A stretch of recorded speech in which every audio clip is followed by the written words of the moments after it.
नमो नारायण।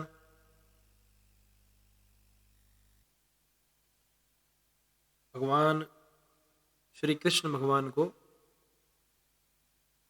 प्रणाम करते हुए, दंडवत प्रणाम करते हुए और अपने गुरुजनों को दंडवत प्रणाम करते हुए और मेरे जितने भी श्रोता हैं और जो सुनने वाले लोग हैं उन सभी का हार्दिक अभिनंदन करते हुए आज मैं एक बहुत ही विशेष देवता और ग्रह अर्थात सूर्य देव की महिमा तथा उनकी उत्पत्ति अदिति के गर्भ से, जो उनकी माता हैं अदिति, उनके गर्भ से किस प्रकार हुई, उनका जो अवतार हुआ उसका वर्णन मैं बताऊंगा। उसके पीछे क्या कथा है, क्या रहस्य है कि सूर्य देव का जन्म अदिति के गर्भ से किस प्रकार हुआ, देवी अदिति के गर्भ से किस प्रकार हुआ। भगवान सूर्य जो है वह सबकी आत्मा के मालिक हैं, अर्थात आत्मा के कारक ही भगवान सूर्य हैं। संपूर्ण लोकों के ईश्वर, देवताओं के विदेवता और प्रजापति हैं भगवान सूर्य। वे ही तीनों लोकों की जड़ हैं, परम देवता हैं। अग्नि में विधि पूर्वक डाली हुई आहुति सूर्य के पास ही पहुंचती है। सूर्य से वृष्टि होती है, वृष्टि से अन्न पैदा होता है और अन्न से प्रजा अपना जीवन निर्वाह करती है। मनुष्य और समस्त जीव अपना जीवन निर्वाह करते हैं। क्षण, मुहूर्त, दिन, रात, पक्ष, मास, महीने, संवत्सर, ऋतु और युग, इनकी काल संख्या बिना सूर्य के हो ही नहीं सकती। सूर्य की इतनी बड़ी महिमा है। काल का ज्ञान हुए बिना ना कोई नियम चल सकता है, ना अग्निहोत्र हो सकता है। कोई भी कार्य काल का बोध हुए बिना असंभव है। सूर्य के बिना ऋतुओं का विभाग भी नहीं होगा और उसके बिना वृक्षों में फल और फूल भी नहीं लग सकते। उन सब के लिए, इस सृष्टि को चलाने के लिए जो सर्वाधिक, जो सर्वश्रेष्ठ जिम्मेदार जो हैं वो भगवान सूर्यदेव हैं। कोई भी फल, कोई भी वृक्ष उत्पन्न ही नहीं हो सकता जब तक कि सूर्य उसके लिए जिम्मेदारी ना ले। खेती भी नहीं पक सकती, फसल भी नहीं पक सकती, नाना प्रकार के अन्न जो है वो उत्पन्न ही नहीं हो सकते अगर सूर्य ना हो तो।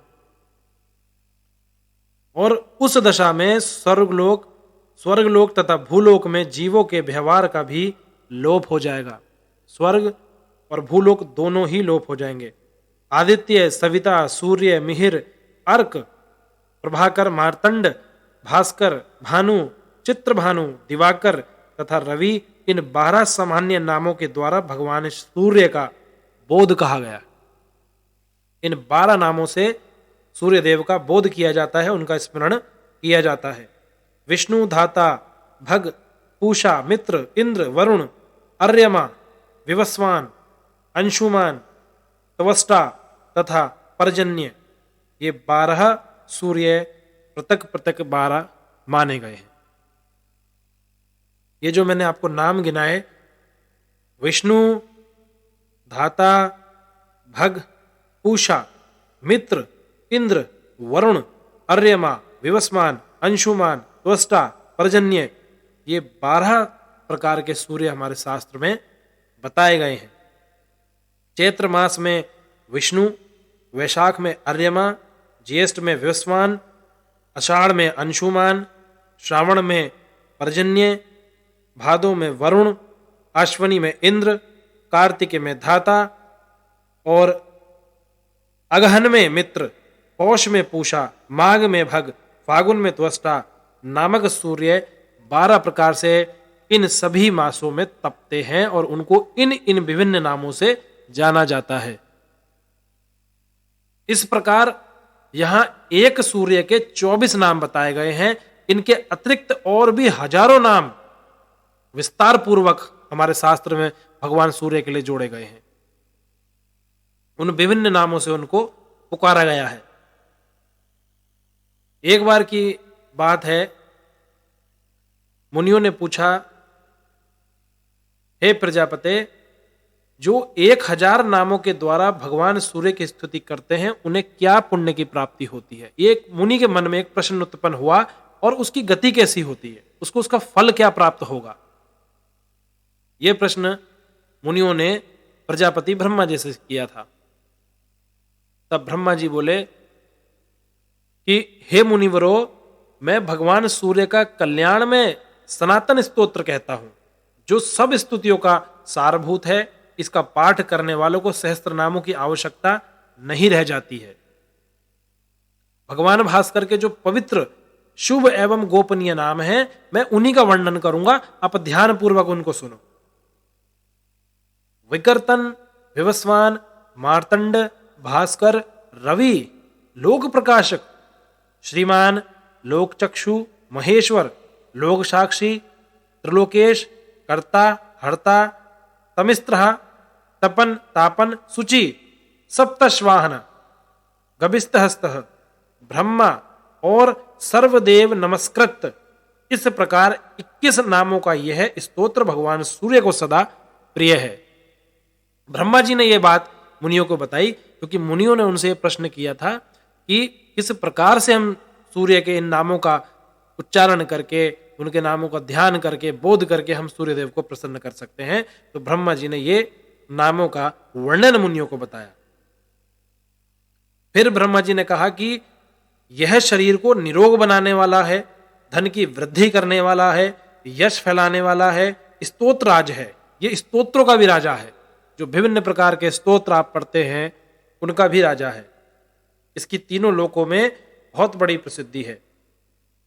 द्विजवरो, जो सूर्य के उदय और अस्त काल में दोनों संध्याओं के समय इस स्तोत्र के द्वारा भगवान सूर्य की स्तुति करता है, वह सब पापों से मुक्त हो जाता है। भगवान सूर्य के समीप एक बार भी इसका जाप करने से, चाहे वह मानसिक हो, वाचिक हो, शारीरिक हो तथा कर्मजनित सभी प्रकार के पाप जो है वह नष्ट हो जाते हैं। अतः हे ब्राह्मणों, मुनिवरो, आप लोग यत्न पूर्वक संपूर्ण अभिलषित फलों को देने वाले भगवान सूर्य का इस स्तोत्र का स्तवन जरूर करें। फिर ब्राह्मणों के जो मुनि थे उनके मन में प्रश्न उठा कि भगवान, आपने भगवान सूर्य को निर्गुण एवं सनातन देवता बताया है, शास्त्र में भी भगवान सूर्य को निर्गुण एवं सनातन देवता बताया है। फिर आपके ही मुंह से हमने ये भी सुना है कि वे 12 स्वरूपों में प्रकट हुए हैं। वे तेज की राशि और महान तेजस्वी होकर किसी स्त्री के गर्भ में कैसे रह सकते थे, कैसे प्रकट हो सकते थे गर्भ से? इस विषय में हमें बहुत संशय है कि ऐसा कैसे संभव है कि जो इतने तेजस्वी हैं, जिनकी राशि इतनी तेज है, वह कैसे किसी के गर्भ में रह सकते हैं।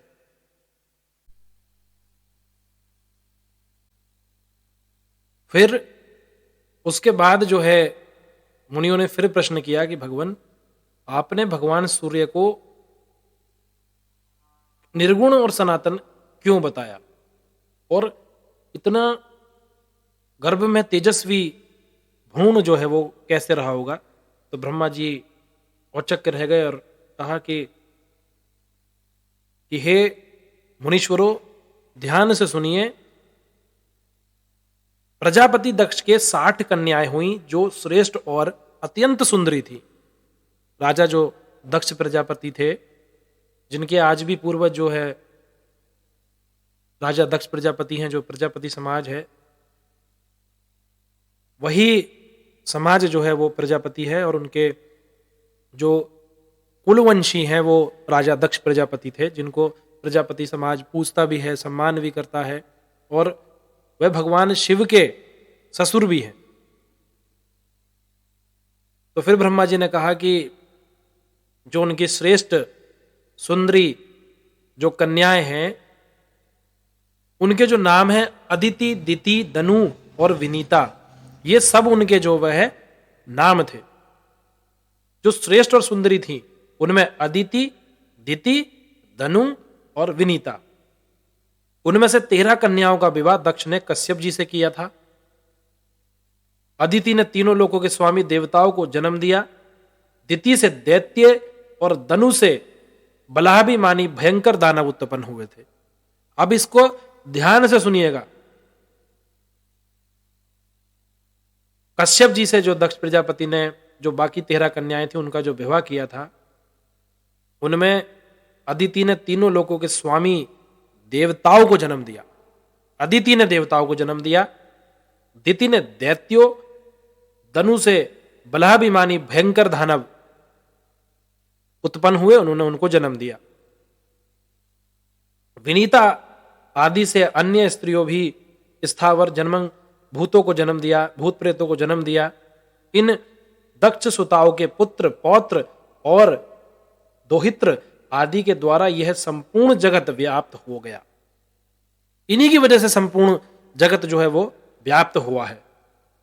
कश्यप के पुत्रों में देवता प्रधान है, वे संपूर्ण सात्विक हैं, मांस मदिरा नहीं खाने वाले हैं और सात्विक गुणों को पालन करने वाले हैं। इनके अतिरिक्त दैत्य आदि राजस और तामस गुणों के हैं। देवताओं को यज्ञ का भागी बनाया गया था। जो अदिति से जो देवता गण उत्पन्न हुए थे उन्हें यज्ञ करने का भागी बनाया गया, परंतु दैत्य और दानव उनसे शत्रुता रखते थे। अतः वे मिलकर देवताओं के यज्ञ को भंग भी करते थे, यज्ञ का नाश भी करते थे और देवताओं को परेशान करने का, उनको कष्ट देने का कार्य भी यही लोग दानव ही करते थे। माता अदिति ने देखा कि दैत्यों और दानवों का मेरे पुत्रों पर, जो देवता उनके जो पुत्र थे उन पर अत्याचार बढ़ रहा है, वे उनको कष्ट देते हैं और उनके यज्ञ में जो है बाधा उत्पन्न करते हैं, उनके जीवन में व्याधियां उत्पन्न करते हैं। तब अदिति ने अपने पुत्रों से, अपने स्थान से उनको हट जाने का जो भय था वो व्यक्त किया कि ये जो दानव हैं वो मेरे पुत्रों को अपने स्थान से हटा देंगे। तो जब उनको बहुत ये सब देख करके चिंता हुई कि जो देवता जो मेरे पुत्र हैं उन पे ये संकट आएगा और उनका स्थान जा सकता है, उसके बाद सारी त्रिलोकी नष्ट प्राय हो जाएगी, क्योंकि राक्षस देव दैत्य सब चीजों पर अपना आधिपत्य जमा लेंगे और सब चीजें नष्ट होती चली जाएंगी। तब अदिति ने भगवान सूर्य की आराधना के लिए महान प्रयत्न किया, अत्यंत प्रयत्न किया। वे नियमित आहार करके कठोर नियम का पालन करने लगी। एकाग्रचित्त होकर आकाश में स्थित तेजो राशि भगवान भास्कर का स्तमन करने लगी, उनका ध्यान करने लगी, उनका स्मरण करने लगी। फिर अदिति भगवान सूर्य से बोले कि भगवान आप अत्यंत सूक्ष्म, परम पवित्र और अनुपम तेज धारण करते हैं। तेजस्वियों के ईश्वर आप हैं, तेज के आधार तथा सनातन के आप देवता हैं। मैं आपको नमस्कार करती हूं। हे गोपते, जगत का उपकार करने के लिए मैं आपकी स्तुति कर रही थी। आपसे प्रार्थना करती हूं कि आप प्रचंड रूप धारण करते समय आपकी जैसी आकृति होती है मैं उसको प्रणाम करती हूं। आपके क्रमशः 8 मास तक पृथ्वी के जल रूप रस को ग्रहण करने के लिए आप जिस अत्यंत तीव्र रूप को धारण करते हैं उसे मैं प्रणाम करती हूं। आपका वह स्वरूप अग्नि और सोम से संयुक्त होता है। आप गुणात्मकों को, मैं आपके गुणों को नमस्कार करती हूं, आपको प्रणाम करती हूं। विभावसो आपका जो रूप रक, यजुष और साम की एकता से त्रैसंगक इस विश्व के रूप में तपता है, उसको प्रणाम करती हूं। उस सनातन को प्रणाम करती हूं। उससे भी परे जो ओम नाम से प्रतिपादित स्थूल एवं सूक्ष्म रूप निर्मल स्वरूप है उसको प्रणाम करती हूं। तब ब्रह्मा जी कहते हैं मुनियों से कि इस प्रकार बहुत दिनों तक आराधना करने पर भगवान सूर्य ने दक्ष कन्या अदिति को अपने तेजोमय स्वरूप का प्रत्यक्ष दर्शन कराया। जगत के आदि कारण भगवान सूर्य, आप मुझ पर प्रसन्न हो, ऐसा अदिति ने भगवान सूर्य से कहा। गोपते, मैं आपको भली भांति देख नहीं पाती दिवाकर, क्योंकि आपका तेज बहुत है। मुझ पर कृपा करें। जिससे मुझे आपके रूप का भली भांति दर्शन हो सके। भक्तों पर दया करने वाले प्रभु, मेरे पुत्र आपके भक्त हैं, आप उन पर भी कृपा करें। तब भगवान भास्कर ने भगवान सूर्यदेव ने अपने सामने पड़ी हुई देवी को स्पष्ट दर्शन दे करके कहा कि देवी, आपकी जो इच्छा हो उसके अनुसार मुझसे कोई भी एक वर आप मांग लो। अदिति ने उस तेजोमय भगवान सूर्यदेव के बिंब को प्रणाम किया, उनके दर्शन पाकर वो कृत्य हो गई। और फिर अदिति ने कहा कि देव, आप प्रसन्न हो, अधिक बलवान दैत्यों और दानवों ने मेरे पुत्रों के हाथ से त्रिलोकी का राज्य और यज्ञ भाग छीन लिया है। गोपते, उन्हीं के लिए आप मेरे ऊपर कृपा करें, अपने अंश से मेरे पुत्रों के भाई यानी कि मेरे गर्भ में आकर के जन्म लें और मेरे पुत्रों के भाई बने और उनके शत्रुओं का नाश करें। तब भगवान सूर्यदेव ने कहा कि देवी, मैं अपने 1000वें अंश से तुम्हारे गर्भ का बालक होकर के प्रकट होऊंगा और तुम्हारे पुत्र के शत्रुओं का नाश कर दूंगा, क्योंकि तुमने मुझे प्रसन्न कर लिया। यूं कहकर भगवान भास्कर अंतर्ध्यान हो गए और देवी अदिति भी अपना समस्त मनोरथ सिद्ध हो जाने के कारण तपस्या से निवृत्त हो गई। कुछ वर्ष के बाद या वर्ष के अंत में देव माता अदिति के इच्छा पूर्ण करने के लिए भगवान सविता ने उनके गर्भ में निवास कर लिया। उस समय देवी अदिति यह सोचकर कि मैं पवित्रता पूर्वक ही इस दिव्य गर्भ को धारण करूंगी, एकाग्रचित होकर कृच्छ और चंद्रायण आदि व्रतों का पालन करने लगी। उनका यह कठोर नियम देखकर कश्यप जी ने कुछ कुपित होकर कहा कि तू नित्य उपवास करके, ये कश्यप जी ने कहा कि तुम जो नित्य उपवास करती हो ना, और गर्भ में इस बच्चों को मार डालोगी क्या?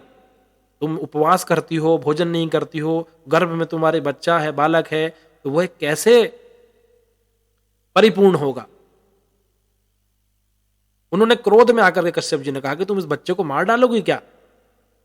तब वे रुष्ट हो गई अदिति और बोली, देखिए ये रहा गर्भ का बच्चा, मैंने इसे नहीं मारा, यही अपने शत्रुओं को मारने वाला होगा, यह शत्रुओं का नाश कर देगा। यूं कहकर देव माता ने उसी समय उस गर्भ का प्रसव कर दिया।